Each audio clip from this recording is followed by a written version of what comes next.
Good afternoon, everyone. It's 5 o'clock, and it's a real pleasure to welcome you to this joint webinar between the yEFIS Society and EMEUNET, webinar between immunology and rheumatology. I will ask you to keep, please, your camera and microphone off during the webinar. We will start with the presentation of the two societies, and then we will have two speakers who will speak about the bispecific T-cell engagers antibodies. We will have time for discussion and questions at the end, so please, you can ask any questions directly in the chat, and we can discuss all together at the end of the presentation. So now I will let Miriam present the yEFIS. Thanks, Guillermo. I'll start by sharing my slides.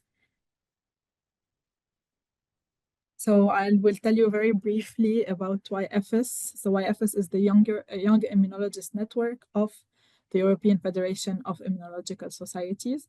And our aim is to represent ECRs working in immunology in Europe and abroad, and improve collaborations between ECR, like what we're seeing today, and bring visibility to young immunologists.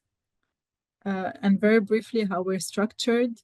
In order to represent all early career researchers working in immunology, we have a yEFIS task force that is coordinated by the yEFIS leadership, that includes spokesperson, vice spokesperson, and treasurer, and that are elected by the yEFIS network that counts now more than 950 members. And within the yEFIS task force, we have representatives from different national societies, the European Societies of Immunology. And we also have different working groups that target different aspects of immunology and of anything related to early care researchers in terms of equity, diversity, career and education, improving academia, publishing through the European Journal of Immunology, communication, organizing conferences through the yEFIS Symposium, and scientific initiatives like what we have today with the immune collaborators. And the yEFIS task force, members of the task force, whether they're whether they're in the working groups or each working group alone or working group working together, organize events and activities of yEFIS, like this webinar or other webinars, conferences, campaigns that we do mostly online. And in the past, so we started 5 years ago, actually, in February 2020, with only 3 young national societies. And now we have 18 young national societies and members that are coming from over 54 countries. And we have organized 2 conferences for yEFIS in 2022 and in 2024, and the next one will be in 2026. And in the past 2 years, and as well in 2025, we've been participating in national and international conferences to represent yEFIS and ECRs in general. So if you're not yet a member, you can join us. You can also follow us on the different social media accounts that we have, and we can work together towards hopefully a better future for early care researchers. Thank you. And now Christelle will present EMEUNET. Yes, hello everyone. So I think you can see my screen. So first, it's really a great pleasure to collaborate again with yEFIS. I think it's our 3rd webinar already. So looking forward to today's very interesting session. So EMEUNET, who are we? So if you're wondering who we are actually a EULAR committee. So we are a European network of young rheumatologists and researchers who are dedicated to growing and shaping the future of rheumatology. And we are actually now around more than 3,400 members. And as you can see here, the structure of EMEUNET. So we have two chairs. So Tui is a chair, Diego is a chair-elect, and 6 different subcommittees. Social media, newsletter, peer mentoring, visibility and global affairs, country liaison, and education. So mainly we have leaders for each subcommittee that are part of the EMEUNET committee. And the working group of EMEUNET, who usually do almost all the work of EMEUNET, we are 63 subcommittee members. And of course, there's the country liaison. As you can see here, all over all the EULAR countries, different representatives from each country that works in collaboration, in close collaboration with the country liaison subcommittee. So here are the different subcommittees. So the education led by Pierre-Antoine Juge, peer mentoring by Alvise Berti, doing many activities. I'm not gonna show you all the activities, but you can also follow us on our social media platform and also subscribe to the newsletters so you can receive all the different activities that are done all over the year. So the social media subcommittee led by Latika and Sitrian, the country liaison led by Ertugrul, the visibility and global affair that I am leading, and we are happy to organize these kinds of activities such as this nice webinar today, and the newsletters led by Anastasia. So as you can see, during the EULAR and during the year, we organize different nice activity to encourage networking, scientific activity, even social events during the EULAR and the ACR congresses. So you can follow us, of course, in our different social media platform, and we have also different websites, the EMEUNET podcast and the EMEUNews. And we actively participate during the EULAR Congress with different activities at the poster sessions, the ambassador program, and this year a special session that will be featured by EMEUNET, the Rheuma Vision contest. Hopefully you will be able to attend this nice session. We, of course, organize many webinars over the years, as you can see here, with different young societies and young other nice organizations in rheumatology and with other specialties. So, and here are the 73 subcommittee members reunited during the EULAR last year. So as you can see, EMEUNET is not just an organization, we are just more like a family now.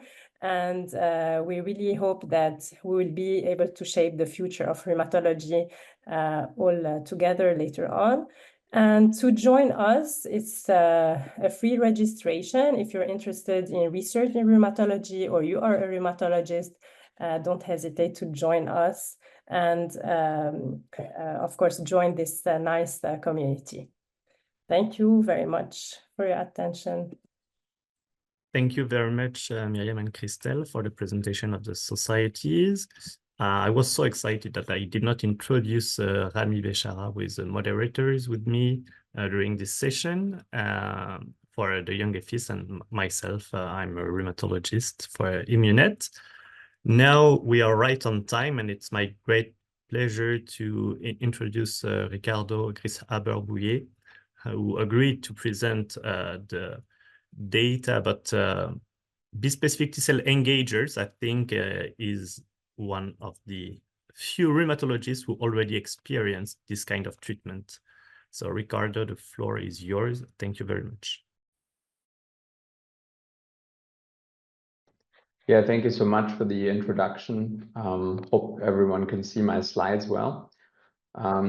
So today is really an overview about the new emerging treatment concept and the overall idea behind T-cell engagers is let's take a step back actually and look at what we have learned over the past couple of years from using a different approach to deplete B cells, which is using CAR T cells. So we have seen that T cells are a much more potent way as an effector mechanism to clear target cells. We've seen that we can reach very deep depletion of B cells in tissues using T cells as effectors. We've seen that this is associated with superior clinical responses, potentially even curative potential in different autoimmune diseases. We've validated new targets such as CD19 and BCMA, and we've expanded the spectrum of B cell depletion to new diseases such as myositis, systemic sclerosis, ILD secondary to many immune-mediated diseases, and myasthenia gravis. So the question is a little bit, where do we go from here? And if you look at the evolving space of B cell depletion, you can see there's broadly two categories, which is cell therapies, where live drugs bring the effector mechanism with them, and peptide-based therapeutics, such as monoclonal antibodies, which deplete via ADCC, ADCP, and CDC, and then T-cell engagers, which are kind of like an intermediary between those, which loop in T cells for cytotoxicity.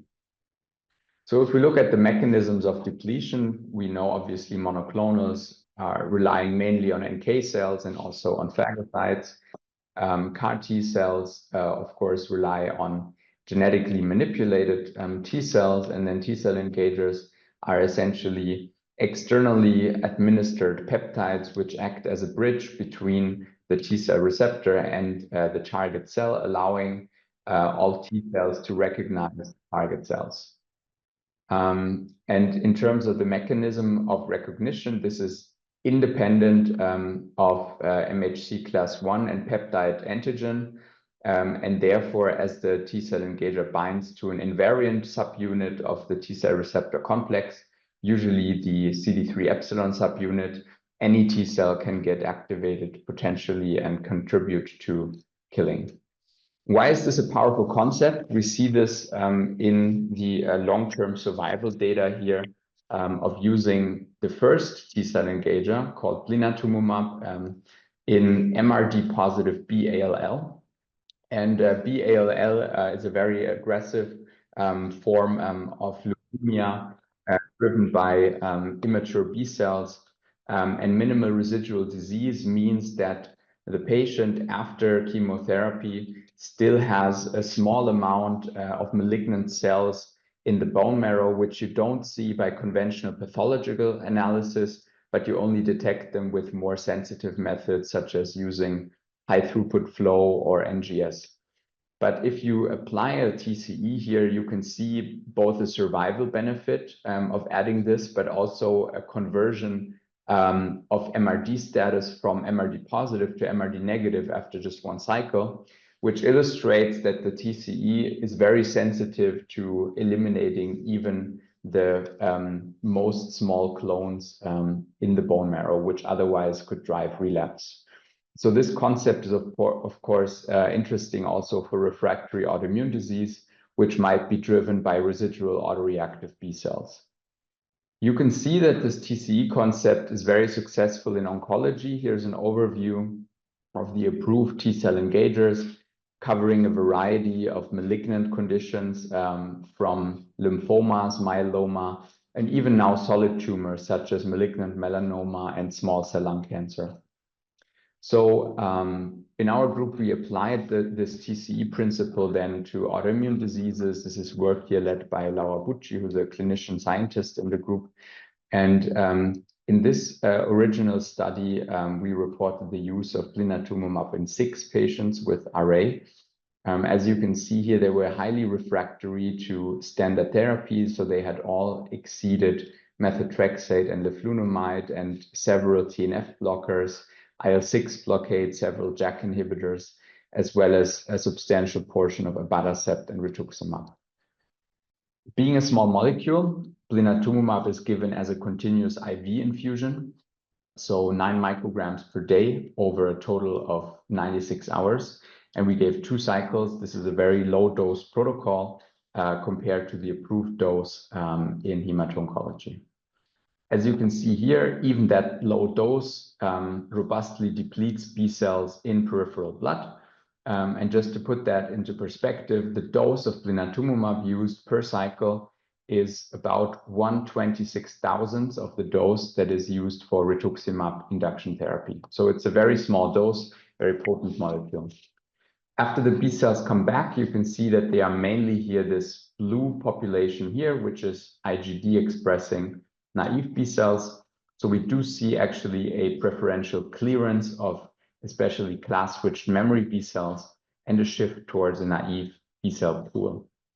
Concurrently, we also see drops in autoantibodies such as rheumatoid factor, anti-CCP, and other anti-modified peptide antibodies like citrullinated vimentin. This drug is clinically very efficacious in the refractory cohort. The number of tender and swollen joints decreases here rapidly at week 12, so 3 months. The majority of patients are in DAS28 CRP remission. However, long-term data now shows that the remission after an induction therapy, if you don't give any maintenance therapy, is not durable, but it's very good at reaching short-term interruption of high disease activity. And why is this the case? If we look at fibroblast activation in the tissue via FAPI PET-CT, we can see that this decreases as well in this patient here. So there is not just a B cell depletion component, but this also extends more broadly, reducing activation in the stromal cell component. And this might be the mechanism by which blinatumomab resensitizes the patient, in fact, to less potent immunosuppression and helps you place them into remission even after having exceeded previous therapy approaches. The other reason why it probably works so well is that we have a better tissue depletion. We see here in the synovial membrane a clearance of CD19 and CD20 expressing B cells. When we quantify this, we see that in all but one patient, we have a complete clearance. In this one patient who was resistant, and this patient actually also had a slightly worse clinical response. So just switch gears a little bit. Let's talk about relapse or disease progression, because of course this can happen both using cellular therapies as well as using TCEs. In this case, what we did in a patient that had myositis and later developed anti-CAR immunity, which led to immediate rejection of the second CAR therapy, we had to switch the construct and also switched the treatment. And that approach was finally efficacious in introducing remission in the patient. So here we also have a comparable case, I would say, with disease progression after blinatumomab in an RA patient. You see the increase in disease activity here, and concordantly you see an increase in autoantibodies. So we follow the same principle, applied plasma cell targeting T-cell engager here, which binds to BCMA. And this time we were a little bit more clever than with blinatumomab, where we had gone with a very low dose. And we actually used higher dose protocol, which is approved for myeloma. So with that approach, we did hit the plasma cells and depleted them quite profoundly. You can see here the drop in free kappa light chains. After teclistamab, this is a very sharp drop. But interestingly, we also depleted circulating B cells. And it's something that may be a little bit unexpected because typically you don't think of BCMA being expressed on B cells. However, this is functional proof, in fact, that you can at least have via a very sensitive approach, such as a TCE, BCMA-mediated killing of circulating B cells. When we look here at time of B cell aplasia, it's usually a little bit longer after teclistamab, which is due to the fact that teclistamab is an IgG4 and has longer half-life than blinatumomab, so it stays in the system longer. And we also see evidence for a little bit deeper depletion than with blina, with a stronger shift towards naive B cells. concordantly, all the array-related autoantibodies here seroconverted. We had clinical efficacy again. And in a different patient, this was a patient with MDA5 dermatomyositis, predominantly with skin and joint involvement. We also had here good improvements of the affected skin. So here you can see an overview of the published cases of TCEs in autoimmune disease. You can see that the safety profile is overall quite favorable. Only lower grade CRS, mild infections, no cases of ICANS so far, and good clinical efficacy with reductions in MRSS and SDI, in CDASI, in DAS28-CRP, in SLEDAI, and this is across now 6 different indications. So the other concept that I think plays an important role here, besides the target, is the depth of depletion. And this is a concept of minimal residual disease from hemato-oncology, where I think if we look at the rate of relapse between MRD positive and negative, it's much higher in MRD positive, and the same might be true for autoimmune disease, where you have to get that really deep depletion in for long-term benefit. The fact here that there is a survival benefit even in MRD negative patients tells us that we need more sensitive approaches to measure MRD, and that currently the TCE is more sensitive in finding and eliminating cells expressing the target antigen than the method to test for it, because these patients were all MRD negative. They nevertheless were randomized to blina plus chemo or chemo only, and the blina group did much better. So this shows that the blinatumomab mediated killing is more sensitive than the test for MRD.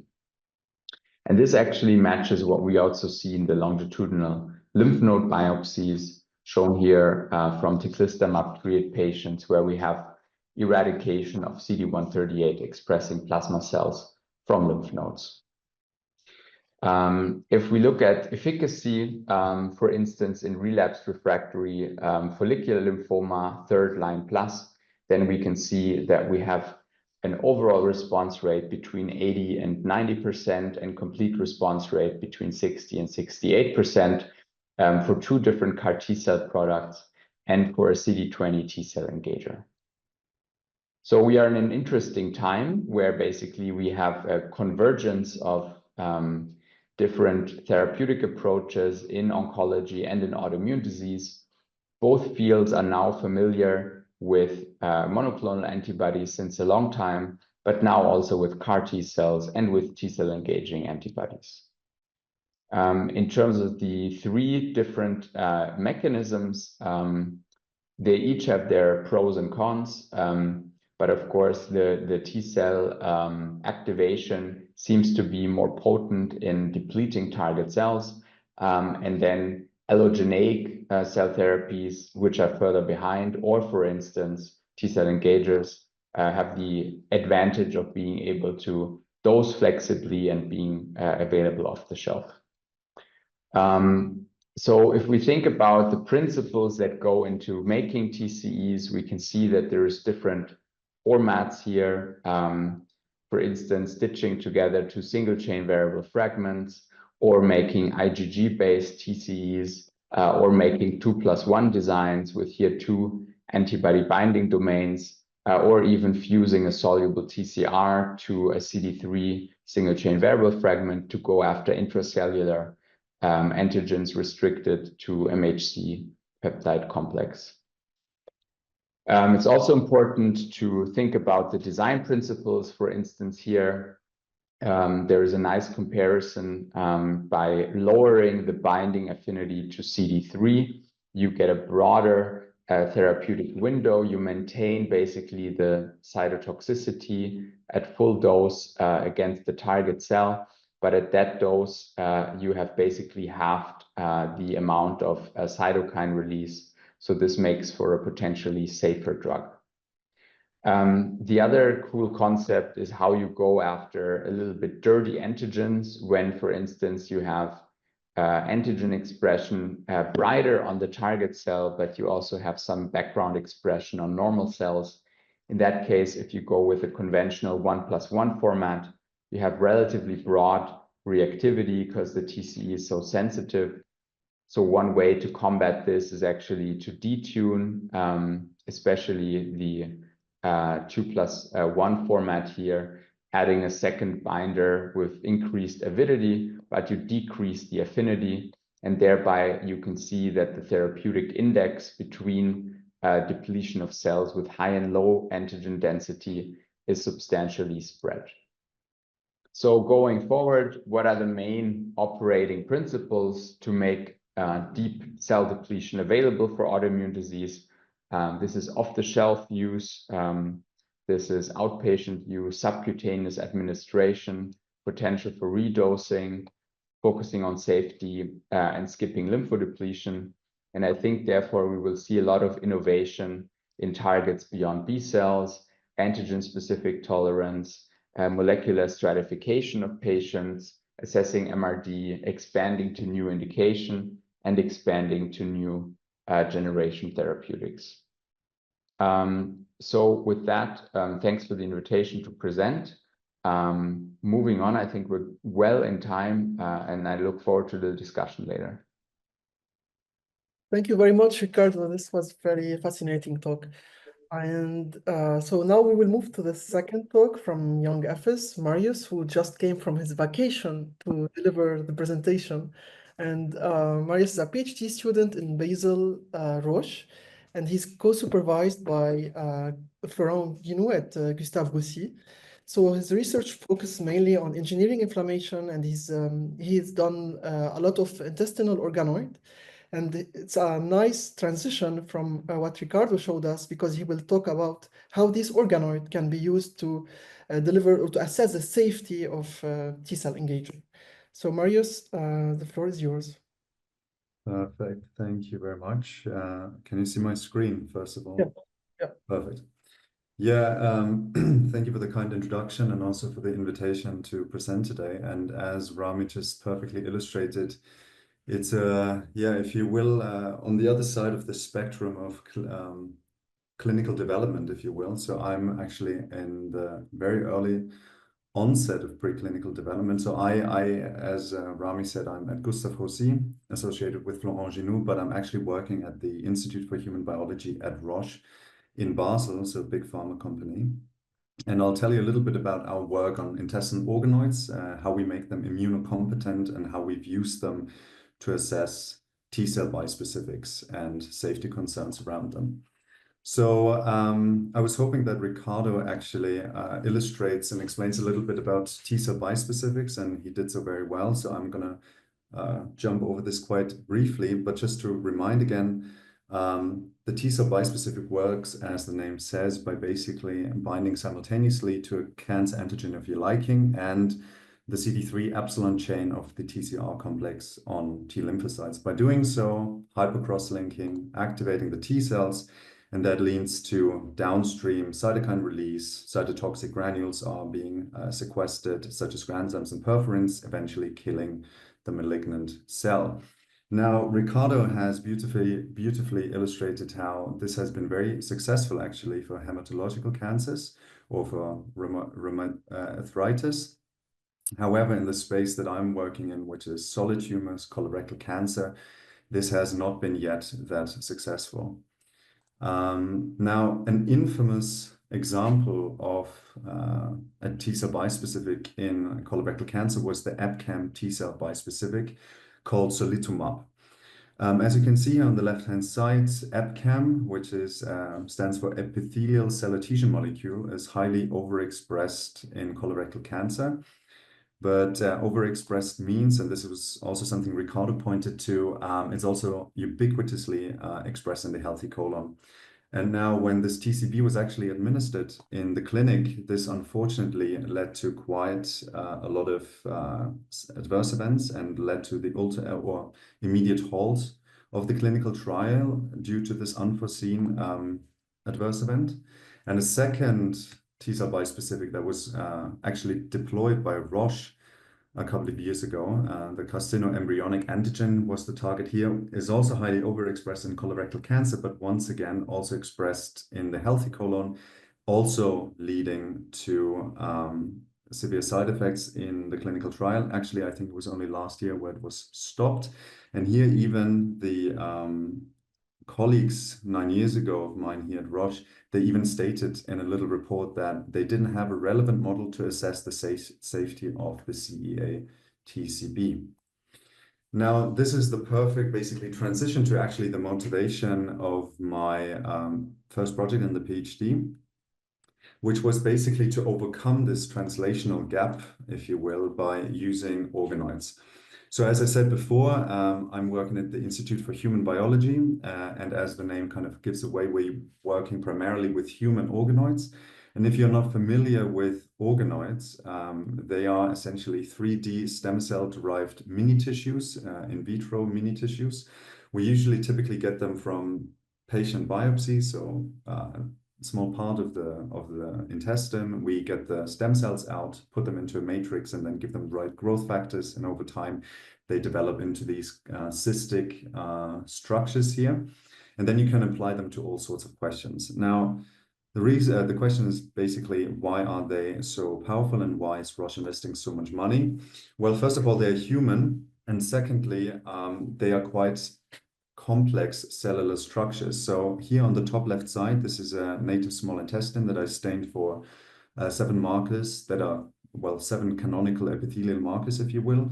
And what you can see on the right-hand side is from the very same donor, a intestinal organoid that I derived from. And without going into these different markers, just looking at the colors, you can see that the intestinal organoid actually expresses all of the markers and proteins that are found in the small intestine. And that makes it obviously a very powerful and versatile tool to now investigate all sorts of questions, but also trying to mechanistically, for example, in the TCB field and the adverse events that were elicited by the TCBs, to understand these adverse events a bit better. And this was exactly what we were going after. We were trying now to come up with an immunocompetent intestinal organoid model to model these T-cell bispecific safety concerns. We did so, and we started by checking basically whether the organoids actually express the target of our choice. And this was, in this case, EpCAM and CEA, basically because these were obviously model compounds with a clinical history, and we wanted to benchmark it against something. So this was just perfect for us. And as you can see here in the top, this is the actual primary colon and small intestine samples stained for CEA and EpCAM. And on the bottom, I think you can clearly see that our colon and small intestinal organoids are expressing the target abundantly. Now you can quantify this, and we saw that from the very proximal small intestine, so duodenum, jejunum, all the way down to the distal parts of the intestine, to the colon, we can see an increase in target expression, which is exactly how you find in the primary tissue.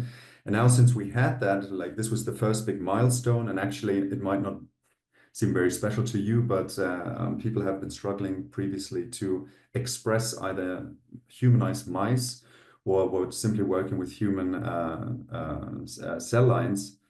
And therefore, here having this human target abundantly at physiologically levels expressed was quite a success in the first place. Now, however, to apply T-cell bispecific, obviously you need the immune cells. So what we did is come up with this protocol or rather this assay whereby we first cultured the organoids, we differentiated them over 8 days, we harvested them, resuspended them with peripheral blood mononuclear cells. In this case, these were allogeneic. Threw them into an imaging plate, and then actually used a high content, high throughput imager to get some sort of idea whether there's any effect upon TCB application. And by doing so, and just quickly to explain this imaging on the left-hand side, so NT stands for non-targeting T-cell bispecific, meaning it only has a CD3, it targets only the CD3 side of things, but not the epithelial target antigen. So this is our negative control. And then we had different actually targeting antibodies, CA low affinity, high affinity, and EpCAM TCB. And what we saw quite strikingly is that within 48 hours of applying these T-cell bispecifics into our heuristic in vitro model was that we saw an increase or quite a lightening of caspase being upregulated as an approximate for apoptosis and cell death. And not only did we see this over the entire 3 TCBs that we've used, but actually dependent of the antibody concentration, the affinity between CA low and high, and also the target accessibility and abundance. And when we looked at the cytokines that were released upon the TCB treatment, and we looked here at cytokines that were actually also used in some of the clinical trials that I mentioned earlier, we saw a concurrent degranulation of, for example, or release of TNF-alpha, interferon gamma, IL-2, 6, 8, everything in line with the antibodies that we've applied. So with this, we had for the very first time an in vitro model that captured safety concerns and could be used in the future to basically look after safety liabilities when testing these drugs. However, we wanted to further understand where actually this all comes from and what the T cells are actually doing in a temporal matter. So since our cold culture setup is quite easy to manipulate and then also to, for example, digest and look at it by flow cytometry, this is what we did. So here we looked at the CD8s on the left and the CD4s on the right and kind of followed the immunological cascade, if you will. First by the TCR internalization upon stimulation, and then we saw upon as early as 5 hours in, like quite a pronounced TNF-alpha secretion, followed by interferon gamma, and then granzyme B really kicking in at 48 hours, which was actually quite interesting for us to see, because at 48 hours, this was when we observed the epithelium kind of being cytolized. So the granzyme B seemed to be really the prominent factor playing in here. And even at 72 hours at the very end down here, we saw the proliferation of the T cells upon activation. Now, although this gave us quite a mechanistic insight, an idea of what was going on, we wanted to understand a bit better spatially what was going on. So in order to do so, we further engineered our matrix to retain the spatial integrity upon fixation. So here, this is a mixture now of matrigel together with collagen. So when you now add, for example, PFA, it doesn't fall apart. And now we can really start assessing the spatial interplay of the different compartments. Furthermore, we developed what we call a histomold, which allows you to co-embed multiple, basically, specimen at the same time, allowing you to, what you can see down here, to, in this case, 20 samples to be analyzed at once. Using algorithms, we can then segment our organoids and then really start to, at single cell level, follow the temporal destruction, basically, and patterns, infiltration patterns of the T cells upon TCB treatment. So here at the top, you can see EpCAM TCB treated organoids. And as early as 24 hours, you can see the T cells are crawling into the epithelium, intercalating. And in green again, the caspase is popping up. And at 72 hours, basically, your entire organoid is completely destroyed, whereas the non-targeting control isn't doing anything and the T cells are just sitting around. Now, what I said is with this, we can now quantify all of this. So here you can see the infiltration pattern of your CD3 cells over time, but also you can now dissect, if you will, where your activated T cells are actually. And we were wondering whether the T cells in close proximity are truly the cytotoxic effector cells, or whether also right away from the beginning, the ones in the periphery do the job. But as you can see here, and I know it's quite a busy slide, but the ones in the organoids are the ones that are highly CD69 positive from the start, essentially. Same with the granzyme B positive. So saying and stating that indeed the ones that are obviously close to the target are the ones that are doing the job in the beginning, and then the ones in the periphery are following up or kind of being recruited afterwards. Now, to further basically understand what was happening, we thought we would test this entire assay upon multiple donors, primarily to really understand what is the key factor playing into the T cell infiltration, actually epithelial cytolysis. So there were a couple of papers around that said target expression is a key factor. And when we tested for that, we took 7 small intestinal donors and 7 colon donors, looked at the expression patterns again, and now correlated essentially the caspase, or the apoptosis signal, with the expression of the target. And indeed, for CEA, we had this beautiful correlation between low and high expressing organoids, essentially. And this was also concurrent with the T cells infiltrating into the organoid. So this was pretty cool, but we thought safety is only truly meaningful if you actually have some sort of efficacy component to it. So I told you in the beginning, we can derive organoids from the healthy margin as well as the cancerous one. So what we did here is, from the same donor, take healthy stem cells, cancerous stem cells, and grow them out into organoids and the tumoroids.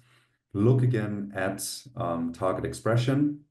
And what you can see here, so in triangle, you have the tumoroids, which are only slightly expressing the target a bit more. But now when you look at actually the imaging again, you would expect the tumoroids to be more infiltrated and more damaged due to the higher target expression. But actually, when we, for the first time, did these imaging experiments, we were quite surprised that here in the tumoroids, you can actually see, even at 72 hours, that there's still a pan-cytokeratin positive epithelial lining in the heart of the tumoroid, whereas the organoid, on the other hand, is completely obliterated. And by looking a bit closer, what we found is that the organoids, so just as a reminder, without the T-cell bispecifics, the T-cells are not in the epithelium. They can't really go in. They don't have basically surrogate markers or receptors that allow them to. But with the T-cell bispecific being there, the organoids, the healthy epithelium, was completely infiltrated as early as 24 hours. Now, when you look at the donor-matched tumoroids on the other side, this was not the case. So at 24 hours, there's basically no infiltration. By 48 hours, you can already see that the T-cells are chopping away the epithelium, but they can't really squeeze into the epithelial junctions. And even at 72 hours, where you can see these rings of debris and caspase positive debris around the organoids, again, this epithelial lining in the middle is retained. So clearly the tumoroids are more refractory to the damage and somehow can sustain this continuous aggressive T-cell behavior. And to this day, we still don't fully understand where this is coming from, whether this is mechanical, whether there are checkpoint inhibitors upregulated by the epithelium or other evading mechanisms. This is still to be followed up on. Now, this is kind of where this story had ended 1.5 years ago. However, I guess you could argue that the cells that we're using in this assay, which are the cells, well, immune cells from the blood, are not really the right ones. And also going back to the first study that I had highlighted on one of my first slides, is the authors of this paper from the clinical phase 1 study. They had claimed or hypothesized that actually these severe adverse events must occur from the T cells that are tissue resident, the so-called intraepithelial T cells that are really sitting within the epithelium of the intestine.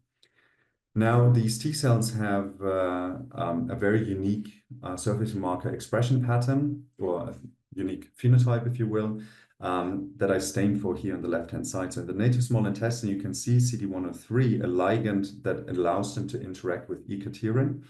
You can see that they are ubiquitously within the epithelium, also CD69 positive, all the T cells. Now, if you stain now one of my co-cultures that I did with the PBMCs, none of the T cells is positive for CD103 and CD69, obviously them stemming from blood. But this now motivated us actually to look into protocols or try to come up with protocols whereby we could also not only isolate the crypts and then grow the organoids out from the crypts, but also to basically come up with a protocol to isolate the tissue-resident T-cell fraction at the same time. And we did that by basically taking the entire tissue, the intestinal resection, and chopping it up in very, very tiny pieces, throwing them onto an inert scaffold, whereby then over a couple of days, the T-cells would egress out of, which we then could harvest, freeze down, store, and then thaw once the organoids were ready. First, though, we did a quick flow cytometry phenotypic analysis, and what we found here is exactly what we had expected, talking about different phenotypes and functionality and functional capabilities. We looked at, so in this t-SNE, what you can see is the PBMCs in light gray and the tissue resident cells in black. And here, they really spread apart by surface marker expression of, for example, CD69, CD49A, CD103, and CD45RO, making them tissue resident memory T cells, and therefore we call them TRMs. Now, when we threw the TRMs together with our intestinal organoids, what we saw was quite surprising, but at the end, not actually too surprising. They completely integrated themselves into the intestinal organoid, which on the other hand, the T cells from the blood didn't do at all. Now, these guys were now sitting basically on top of the target at the right place at the right time. And now, just as a comparison and more as an outlook of my presentation today, when we now applied the solitomab, so the EpCAM TCB, but now at a clinical TCB dosage, what we saw is that the T cells from the blood didn't actually do any damage to the PBMs, to the organoids, but the TRMs did due to their very specialized phenotype and their memory phenotype in the first place. And that I just wanted to showcase and highlight with that is really important to obviously, when thinking about constructing in vitro models, to obviously use the right cells, if you will. And with that, I come to the conclusion of my talk today. I hope I could convey that you can use indeed intestinal organoids or organoids in general to look at some immunological questions, that tumoroids are more refractory to damage than the healthy organoids, and that also these models can be used to generate hypotheses and perturbate them quite easily and fast. And also here on my acknowledgement slide, just a big thank you, obviously, to everyone who was involved in the research. Thank you very much.